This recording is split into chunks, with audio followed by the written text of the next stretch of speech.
Green line green line green line green line. Phone কেনার সময় আজকাল সবার মাথায় শুধুমাত্র একটাই প্রশ্ন, ভাই আমার ফোনে কি গ্রিন লাইন আসবে, আসলেও কবে আসবে, কখন আসবে, অথবা না আসার জন্য আমি কি করতে পারি। সো আজকের ভিডিওতে তিনটা জিনিস একসাথে জানাবো, যে গ্রিন লাইন কেন আসে এবং কোন কোন ফোনে আসে এবং না আসার জন্য আমরা কি কি করতে পারি। আর এইসব জানার আগে সবার আগে জেনে নেই, এই গ্রিন লাইনের ফাউন্ডার কিন্তু ছিল ওয়ানপ্লাস, আর আদর করে ওয়ানপ্লাসকে সবাই গ্রিন প্লাসটাকে। ওয়ানপ্লাস একটা সময় এত বেশি হাইপে ছিল এই ওয়ানপ্লাস, যে অলমোস্ট স্যামসাং থেকে উপরে এবং আইফোন লেভেলের ক্রেজ কিন্তু ওয়ানপ্লাসের ফ্যান বেসটা কাটিয়েছে। আর ভাই একটা সময় ওয়ানপ্লাসের রিসেল ভ্যালুটা না অনেক বেশি ছিল, আর ওয়ানপ্লাস থাকলে আইফোন ইউজাররা লোগো দেখায় যেভাবে ফাঁকাফাঁকি করে, ঠিক সিমিলার কাজটা না ওয়ানপ্লাস ইউজাররা করতো। কিন্তু এই গ্রিন লাইন এসে পুরো গোশিপে যে সিচুয়েশনটা ছিল ওয়ানপ্লাসের পুরোটাই চেঞ্জ হয়ে গিয়েছে আফটার ওয়ানপ্লাস 8 মেবি। আর আজকের দিনে দাঁড়িয়ে ওয়ানপ্লাসের অবস্থা এমন যে ওয়ানপ্লাস অলমোস্ট ব্যাংকরাপসির পথে, অলমোস্ট ওয়ানপ্লাস বন্ধ হয়ে যাওয়ার পথে। আই হোপ এটা অনেকেই জানেন। আর এইটার রিজন না টোটালি গ্রিন লাইন। আর গ্রিন লাইন তো শুধু নয়, গ্রিন লাইনের সলিউশন দিতে গিয়ে বেসিক্যালি ওয়ানপ্লাস অলমোস্ট নাই হয়ে যাওয়ার পথে। আমি জাস্ট আশা করব এই আমাদের অ্যান্থুজিয়াস, টেক অ্যান্থুজিয়াস সেন্ট্রিক এই ব্র্যান্ডগুলো যাতে হারায় না যায় এবং এই ব্র্যান্ডগুলো যাতে টিকে থাকে। আর এই যে গ্রিন লাইন নিয়ে যে একটা পারসেপশন, আমি এটা একটু চেঞ্জ করার চেষ্টা করব, যে এইটার জন্য কোনোভাবে আসলে ওয়ানপ্লাস দায়ী না, বা স্যামসাং দায়ী না, বা কোনো কোম্পানি আসলে এটার জন্য দায়ী না। দায়ী হইল ফ্ল্যাক্স, আইফোনের ক্ষেত্রে ফ্ল্যাক্স এবং অ্যান্ড্রয়েডের ক্ষেত্রে রিবন। চলেন আমরা আসল আলাপে ব্যাক করি, জানার চেষ্টা করি যে এই গ্রিন লাইন বা গ্রিন ডিসপ্লেটা আসলে আসে কেন। দেখেন, আমাদের ফোনের মাদারবোর্ড, ডিসপ্লে এবং ফ্ল্যাক্সের মাঝামাঝি সব কিছু মিলে 1 থেকে 1,500 ভোল্টেজ কানেকশন রয়েছে। ভোল্টেজ বলি না 1000 বা 1,500, ভোল্টেজ বলি নাই, 1000 1,500 ভোল্টেজ কানেকশন রয়েছে, যা মাদারবোর্ড থেকে সরাসরি ডিসপ্লে পর্যন্ত যায়। আর এইখানে মাঝখানে রয়েছে কে জানেন? ফ্ল্যাক্স। আর এই ফ্ল্যাক্স এবং ডিসপ্লের মাঝামাঝি একটা জোড়া রয়েছে, আর এই জোড়াটা লাগানো হয় একটা মেশিনের প্রেসের মাধ্যমে। এখানে কিন্তু স্ট্রং কোনো কিছু নাই। আর আমাদের ফোনের যে কম্পোনেন্ট, এগুলো কিন্তু অনেক ছোট, অনেক ছোট। এমন না যে আমি রশি দিয়ে জোড়া লাগিয়ে দিলাম স্ট্রং হয়ে গেলো, no, that's not how things work. এখানে এই যে ডিসপ্লে এবং ফ্ল্যাক্সের মাঝে যে জোড়াটা, এটা শুধুমাত্র একটা মেশিন দিয়ে প্রেসের মাধ্যমে লাগানো হয়। আর এই যে জোড়া, এই জোড়াতে যতবারই আপনার হিটিং ইস্যুটা আসবে, বা বারবার হাই ভোল্টেজ কানেকশন বা হাই ভোল্টেজ গিয়ে গিয়ে বারবার এইটাতে আঘাত করবে বা টাচ করবে, ততটাই এই যে জোড়া এটা দুর্বল হওয়া শুরু করে, বা গাম যেটা থাকে ওটা দুর্বল হওয়া শুরু করে। এবং এই দুর্বল হতে হতে হতে হতে একটা সময় পরে গিয়ে যখন অনেক বেশি পিক ভোল্টেজ কানেকশন পায়, তখন গিয়ে এই কানেকশনটা ছুটে আসে। আর এইটা ঘটে কখন জানেন? আমরা যখন রেজিস্টার দিই বা আপডেট দেই, এই রেজিস্টার আপডেটে কিন্তু ফোন অনেক বেশি হিট জেনারেট করে। ওই ক্ষেত্রে গিয়ে আমাদের আসলে গ্রিন লাইন বা গ্রিন ডিসপ্লেটা আসে। তবে আমি আবার ক্লিয়ার করছি, অনেকে আবার ভুলভাল ভাববে, কোনোভাবে কিন্তু আপডেট বা রিস্টার্টের জন্য এটা ঘটে না। ফ্ল্যাক্সটা অনেক লং টাইম ধরে আসলে দুর্বল হয়, যার কারণে এই আপডেট বা এক্সট্রিম হিটিং ইস্যুটা যখন পড়ে, তখন গিয়ে আসলে ওই বলে না আইসিইউতে থাকে, দেন গিয়ে মারা যায়। ব্যাপারটা কিছুটা এমন। চলেন এবার এই যে হিটিং ইস্যু, এই হিটিং ইস্যুটা আসে কেন। নাম্বার 1 রিজনটা হলো, দেখেন আমাদের ফোনে সেলফিতে এখন কিন্তু কোনো ধরনের ডেডিকেটেড ফ্ল্যাশ লাইট নাই। আমাদের ডিসপ্লের ব্রাইটনেসটাই ফ্ল্যাশ লাইট হিসেবে ইউজ করে। আর এটা কিন্তু অনেক বড় একটা কারণ, যার কারণে দেখবেন আমাদের ফোন আপনি যখনই অনেকক্ষণ ধরে লাগাতার ভিডিও করবেন বা অনেকগুলো ছবি একসাথে ক্যাপচার করবেন উইথ ফ্ল্যাশ লাইট অন, তখন দেখবেন আপনার ফোনটা কিন্তু এক্সট্রিম হিটটা জেনারেট করে। এইটা কিন্তু একটা মেজর ইস্যু। সো ওই কারণে এই ফ্ল্যাশ লাইটটাকে আমি নাম্বার 1 রিজন রাখলাম। 2 নাম্বার কারণটা হলো পারফরমেন্স। দেখেন ওয়ানপ্লাসের ক্ষেত্রে এটা শুরু করি। ওয়ানপ্লাসকে আমরা কিভাবে জানতাম? আমরা সবাই জানতাম এটার পারফরমেন্স অনেক ভালো, অনেক উড়াধুরা। অ্যান্ড্রয়েডকে একটা সময় আসলে স্পেশালি স্যামসাংয়ের জন্য হ্যাংসাম বলা হতো।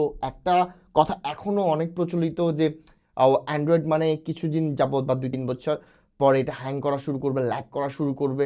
হ্যাঁ, এই যে একটা তকমা ছিল, এই জিনিসটা কিন্তু গুটিয়ে এনেছে ওয়ানপ্লাস। ওয়ানপ্লাসের পারফরমেন্স ইকুইভ্যালেন্ট টু আইফোন প্রথমবারের মতো হয়েছিল। স্যামসাং কিন্তু না যে যে পারফরমেন্সটা অলমোস্ট আইফোন লেভেলে দিতে পারতো, এখন দিতে পারে, কিন্তু তখন পারতো না। তখন একমাত্র পারতো ওয়ানপ্লাস। এবং রিজনটা হলো এদের অপটিমাইজেশনটা পারফরমেন্সের জন্য খুবই ভালো ছিল এবং চিপসেট থেকে উড়া ধুরা লেভেলের অপটিমাইজ করে এরা হাইয়েস্ট পিক পারফরমেন্সটা কিন্তু বের করে নিয়ে আসতো। আর ভাই এইটাই ওদের জন্য কাল হলো। যদিও বা OnePlus-এ এই যে পিক পারফরমেন্সটা আমরা খুব পছন্দ করতাম ট্যাক এনথুজিয়াস্টরা স্পেশালি, কিন্তু এই ট্যাক এনথুজিয়াস্টদের সার্ভ করতে গিয়ে না OnePlus এখন নাই অবস্থা। সো পারফরমেন্স আমাদের দরকার, কিন্তু পারফরমেন্সের পাশাপাশি আমাদের মেক শিওর করতে হবে যে কুলিং সিস্টেমটা যেন খুব টপ নচ হয়, যাতে করে এই যে আমাদের যে হিট জেনারেটটা হবে, যে পারফরমেন্সের কারণে যে হিট জেনারেটটা হবে ওইটা ইকুইভ্যালেন্টভাবে আমাদের আসলে সার্ভ করতে হবে যাতে কুলটাও হতে পারে। সো 2 নাম্বার কারণটা হলো স্পিড। 3 নাম্বার রিজনটা হলো ব্রাইটনেস। দেখেন আজকালকার ফোনগুলো প্রচুর ব্রাইট। আপনি 2000 নিটস, 3000 নিটস, 4000, 5000, 6000। আর এই যে ব্রাইটনেসের যে একটা কম্পিটিশন, এটার কারণে হচ্ছে কি ফোন ব্রাইট হচ্ছে। ফোন যত বেশি ব্রাইট আমরা দেখি তত বেশি হিট কিন্তু ভিতরে সে জেনারেট করে। আর এই কারণে দেখবেন OnePlus-ই আমি বলতেছি, OnePlus সবসময় চেষ্টা করতো লেটেস্ট টেকটাকে নিজেদের মধ্যে নিয়ে আসার, নিজেদের থ্রুতে ডেলিভার করা। সো OnePlus-এ দেখবেন ইভেন 6000 mAh কিন্তু প্রথমবারের মতো OnePlus-এ এসেছিল। এটাই কিন্তু কাল বারবার OnePlus-এর সাথে হয়েছে। সো ব্রাইটনেস এটা কিন্তু একটা বড় একটা কারণ। 3 নাম্বার কারণ। 4 নাম্বার কারণটা হলো কুলিং সিস্টেম। দেখেন গেমিং ফোনগুলোতে কুলিং সিস্টেম খুবই ভালো হয় এবং আপনি এবার নিজেকে প্রশ্ন করেন, অনেক ফোনে দেখবেন প্রচুর পরিমাণে specially OnePlus, Samsung and others ডিভাইসে প্রচুর পরিমাণে গ্রিন লাইন বা গ্রিন ডিসপ্লে আসে। আপনি কয়টা গেমিং ফোন আসলে এই যে গ্রিন ডিসপ্লে বা গ্রিন লাইনের ইস্যুটা দেখেছেন? অবশ্যই আমরা অনেকেই দেখেছি, কিন্তু পরিমাণটা খুবই কম এবং মেজর কোনো ইস্যু আমরা এখন পর্যন্ত কোনো গেমিং ফোনে এইটা আমরা দেখি নাই। আর গেমিং ফোনে আপনি জাস্ট চিন্তা করেন ম্যাক্সিমাম গেমিং ফোনে কিন্তু কোনো ধরনের সেলফিই থাকে না। হ্যাঁ, সেলফি ক্যামেরা থাকলেও বেজেলসগুলো এত বড় হয়, ওইটার উপরে কিন্তু সেলফি ক্যামেরা অ্যান্ড ফ্ল্যাশ লাইটটা থাকে। এবার বুঝেন যে গরমটা জেনারেট করে সাথে সাথে কুলারের মাধ্যমে কিন্তু ঠান্ডা করতে পারে। ফ্ল্যাশ লাইট নাই, হিটিং ইস্যুর কোনো ইস্যু নাই। ব্রাইটনেস কিন্তু আসে না ফ্যান্সি ফোনগুলোতে যেভাবে প্রচুর পরিমাণে ব্রাইটনেস অ্যাড করা হয় 5000, 6000, 7000, এই জিনিসটা কিন্তু গেমিং ফোনগুলোর ক্ষেত্রে দেখি না। যার কারণে দেখবেন এই গ্রিন লাইন বা গ্রিন ডিসপ্লে ইস্যু গেমিং ফোনগুলোতে একেবারে নাই বললেই চলে। সো আমাদের ফোন কোম্পানিগুলো যারা আসলে কুলিং সিস্টেমে অতটা বেশি মনোযোগী না, তাদের উচিত এই কুলিং সিস্টেমে আরও বেশি কাজ করা। 5 নাম্বার কারণ হলো হার্ডওয়্যার ইস্যু। এইটাতে ফোন কোম্পানি বা ফোনের কোনো দোষ নাই। আমরা অনেকে আসলে ফোনে খুব রাফভাবে ইউজ করি। ঘুমানোর সময় আমাদের ব্যাডের চিপায়, বালিশের চিপায়, হাতের চিপায় অনেক চিপায় আমাদের আসলে ফোনটা রাখি। অনেক সময় অনেকে আছে ব্যাক পকেটে ফোনটা রাখতে পছন্দ করে, টু শো অফ, মেবি অনেক টাকা থাকলে এই কাজটা করে। আর এই রাফভাবে ইউজ করার কারণে হার্ডওয়্যার জনিত কারণে কিন্তু গ্রিন ডিসপ্লে বা গ্রিন লাইন চলে আসে। সো এইটা যখনই ঘটবে হার্ডওয়্যারের কারণে, এটার জন্য দায়ী কোনোভাবে কোম্পানি বা আদার্স কেউই না। আর অনেকের সাথে যখন হার্ডওয়্যার জনিত কারণে চলে আসে, এরা কোম্পানির উপরে দোষ চাপাই দেয়, কিন্তু হার্ডওয়্যারের কারণে কোনোভাবে কোম্পানি দায়ী না। এখন সবার মাথায় প্রশ্ন আসতেই পারে, এই যে ব্যাপারটা আমি জানি বা বিভিন্ন টেকনিশিয়ান বা মেকানিকরা জানে, ফোন কোম্পানিগুলো কি জানে না? বা জানলেও এটা কেন সলভ করে না? দেখেন ফোন কোম্পানি সবই জানে এবং আপনি জাস্ট দেখেন সলভ করে কি করে না। 3-4 বছর আগে গ্রিন লাইন বা গ্রিন ডিসপ্লে ইস্যু এতটা বেশি ছিল, কিন্তু আজকের দিনে দেখেন অত বেশি কি আমরা দেখি? দ্যাট মিনস হলো যে জোড়াটা ডিসপ্লে থেকে ফ্ল্যাক্সের একটু দুর্বল ছিল, ওই জিনিসটা আস্তে আস্তে সর্ট আউট করার চেষ্টা করা হচ্ছে। আগের চেয়ে এই জিনিসটা স্ট্রং করা হচ্ছে বা করা হবে সামনে আরও। কিন্তু এটা আসলে এমন না যে 100% সলভেবল ইস্যু না। হিটিং ইস্যুর কারণে আপনি জাস্ট সিম্পলি চিন্তা করেন, যে কোনো জিনিস, বাসায় যে কোনো জিনিস আপনি কি সবসময় সারা জীবন কি আপনি ইনট্যাক্ট রাখতে পারেন? Not possible. সো ওই কারণে একটা জিনিস আমাদের আসলে অ্যাকসেপ্ট করতে হবে যে সব কিছুর একটা লাইফ এক্সপেক্টেন্সি আছে। আপনার ফোন হয়তো আপডেটের থ্রুতে টিকে থাকতে পারবে, পারফরমেন্সটা দিতে পারবে, কিন্তু ভাই কোনো না কোনো ইস্যুর থ্রুতে ফোন ড্যাড হওয়াটাও স্বাভাবিক। এইটা আমাদের আসলে মেনে নিতে হবে। আর এই কারণে দেখবেন আমি ম্যাক্সিমাম ভিডিওতে বলি যে ফোনটা আসলে 3 বছর ইউজ করা হয়েছে ওই ফোন ভুলেও পারচেস করার দরকার নাই। এইটা যদি আপনার আইফোন হোক, স্যামসাং হোক বা যে কোনো ফোন, আমি সবসময় আমার অলমোস্ট সব ভিডিওতে বলি যে 3 বছর পুরানো ফোন ভাই ইউজ করেন না। কারণ ভিতরের কম্পোনেন্টে অলরেডি নাড়ি বুড়ি কিন্তু এগুলোর এমনিতে তো দোকানদাররা পাল্টাই ফেলে, এর পাশাপাশি এই যে হিটিং ইস্যু বা আদার্স ইস্যু আস্তে আস্তে ওইটার এক্সপেক্টেন্সি এমনিতেই কমে আসে। হ্যাঁ, সো কোম্পানি জানে কীভাবে সলভ করতে হয় তাও জানে, এবং তারা করছে। এই যে ইস্যু কমে আসছে আগের তুলনায়, এটা আমাদের আই হোপ সবাই আমার সাথে অ্যাগ্রিও করবেন এইটাতে। এইবার চলে আসেন এই গ্রিন লাইন বা গ্রিন ডিসপ্লে ইস্যুটা সলভ কীভাবে করবেন। চেষ্টা করবেন 20% থেকে সবসময় 85% বা 80% ব্যাটারি রেখে ইউজ করার জন্য। এটা আপনার ফোনের ব্যাটারি হেলথের জন্য ভালো, প্লাস অল ওভার ফোনের জন্যই ভালো, ফোনের নাড়ি বুড়ির জন্য ভালো। এইটা একটা কারণ। আরেকটা হইলো ভাই, প্লিজ প্লিজ ফোনে চার্জে লাগিয়ে গেমিং করেন না বা ইউজ করার দরকার নাই। অনেকে বলতে পারেন আমাদের ফোন আজকাল অনেক বেশি স্মার্ট, অনেক ভালো, এইসব জিনিস ওরা নিতে পারে। আমি কয়েকটা ভিডিওতে এই ব্যাপারটা দেখেছি, মেবি ইন্ডিয়ান বা ইংলিশ কোনো চ্যানেলে আমি দেখেছি, but please don't do that. কিছু হোক না হোক, হিটিং ইস্যু তো আছে না, আর হিটিং ইস্যু কিন্তু মেজর কারণ গ্রিন লাইন বা গ্রিন ডিসপ্লে। এই কাজটা করবেন না। 3 নাম্বার হলো প্লিজ ফোনের একটু যত্ন নেন, একটু যত্ন সহকারে ফোনটা ইউজ করেন। বালিশের নিচে, মাথার নিচে বিভিন্ন চিপায় ফোনটা রাখেন না, এবং মেক শিওর আপনি এই যে কাভারটা ইউজ করছেন মাঝে মাঝে খুলে একটু পরিষ্কার করেন। আমি অনেকেই জানি ভাই, এইটা খোলার পর লিটারালি বালিতে ভর্তি থাকে, প্রত্যেকটা জায়গায় জায়গায় স্পিকার, টাইপ সি বা আমাদের চার্জিং পোর্ট সব জায়গায় ময়লা ময়লা হয়ে থাকে। সো একটু ক্লিন রাখার চেষ্টা করেন। এটা আপনার ফোনের হেলথের জন্য ভালো, আপনার নিজের হেলথের জন্য ভালো, অ্যান্ড ওভারঅল আপনার সব কিছু মিলাই এটা আপনার জন্য ভালো।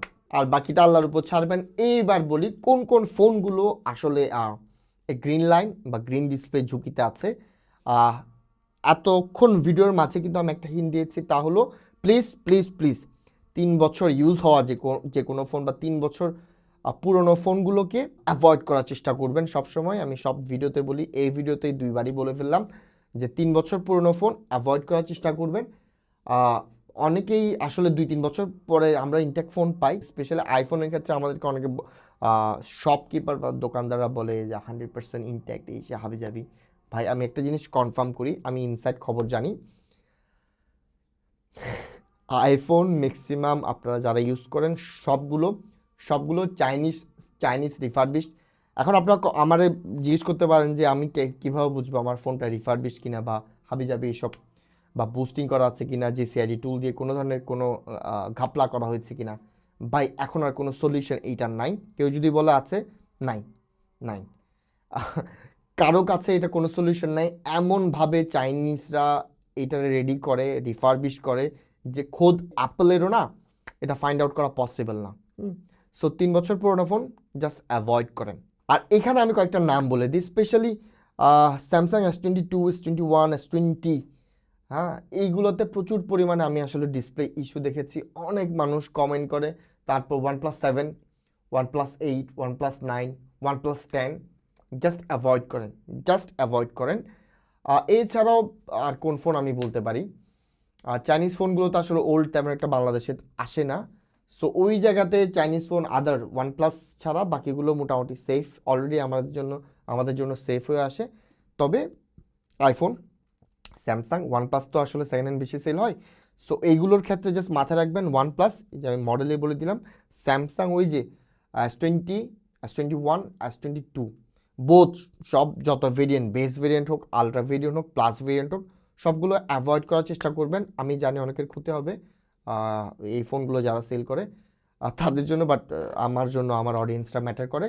অ্যান্ড হলো আইফোন চেষ্টা করবেন এখন আইফোন 14-এর নিচে কোনো ফোন পারচেস না করার জন্য। আমি ইনফ্যাক্ট বলবো আইফোন 14 আর কেনার দরকার নেই, শুরু করবেন 15 দিয়ে। কিন্তু যারা আইফোনে নিতে হবে তাদের জন্য আমি বলবো প্লিজ 14 থেকে শুরু করেন। 13 is not a bad device, হ্যাঁ, এটা কিন্তু ভিডিওর জন্য ভালো। তবে ভাই আইফোন 13 খুব বেশি পরিমাণে মার্কেটে রিফারবিশ থাকে বা আছে, জাস্ট অ্যাভয়েড করেন। এবং স্পেশালি আইফোনের একটা মডেল ভুলেও নেবেন না, তা হলো আইফোন 13 প্রো, 13 প্রো ম্যাক্স। এই দুইটা ভেরিয়েন্ট একেবারে মানে খুব বেশি বদনাম এইগুলোর আসলে। এই গ্রিন লাইন বা গ্রিন ডিসপ্লে ইস্যু, এই দুইটা মডেল খুব বেশি বদনাম। এইগুলো জাস্ট 100% অ্যাভয়েড করেন। সো এই তো গেল আলাপ, ভিডিওটা একটু লং হয়ে গেল। চেষ্টা করছি ইনফরমেটিভ রাখার জন্য। সো ভিডিও ভালো লেগে থাকলে, যাদের ভালো লেগেছে তারা অবশ্যই সাবস্ক্রাইব করবেন, কারণ আমরা কষ্ট করি, কষ্টের দাম হিসেবে অ্যাটলিস্ট একটা সাবস্ক্রাইব আমরা সবাই ডিজার্ভ করি। সো ভিডিও এখানে শেষ করলাম। ভিডিও ভালো লেগে থাকলে লাইক, কমেন্ট, শেয়ার, সাবস্ক্রাইব করে পাশে থাকবেন। ধন্যবাদ। আসসালামু আলাইকুম।